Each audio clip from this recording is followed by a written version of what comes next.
महाभारत के युद्ध का 10वां दिन इतिहास का एक महत्वपूर्ण मोड़ था।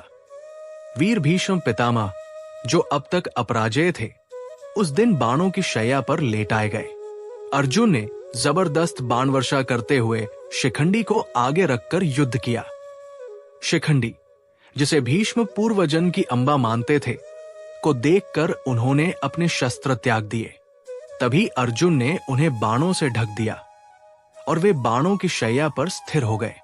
भीष्म की मृत्यु उनकी इच्छा पर निर्भर थी, इसलिए उन्होंने उत्तरायण की प्रतीक्षा करते हुए भगवान विष्णु का ध्यान करना शुरू कर दिया। उनके गिरने के बाद कौरव सेना शोक में डूब गई और सेनापति का भार आचार्य द्रोण ने संभाला। उधर पांडवों की सेना में हर्ष की लहर दौड़ गई और धृष्टद्युम्न नए सेनापति बने। युद्ध और भी विकराल हो चला। 13वें दिन आचार्य द्रोण ने युधिष्ठिर को बंदी बनाने के लिए चक्रव्यूह की रचना की।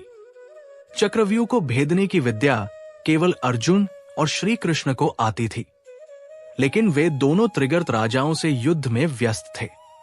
तब अभिमन्यु, अर्जुन का वीर पुत्र, चक्रव्यूह में प्रविष्ट हुआ। उसे केवल प्रवेश करना आता था, बाहर निकलना नहीं।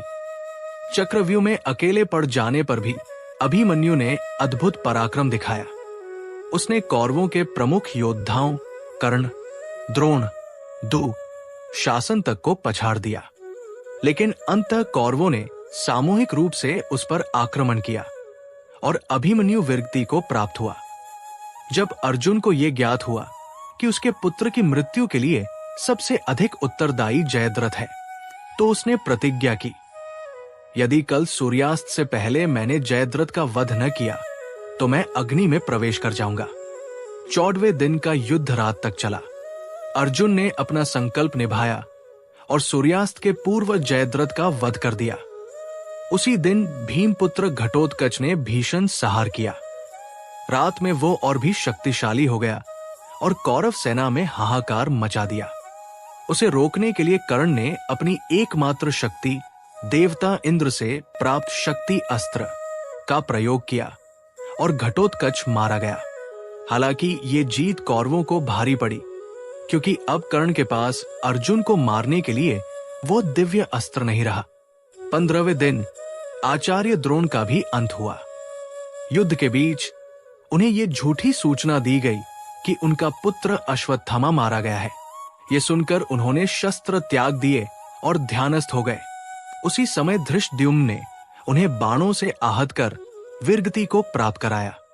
इस प्रकार महाभारत का युद्ध निर्णायक मोड़ पर पहुंचता है और धर्म की स्थापना हेतु पांडव एक एक कर अपने शत्रुओं को परास्त करते जाते हैं।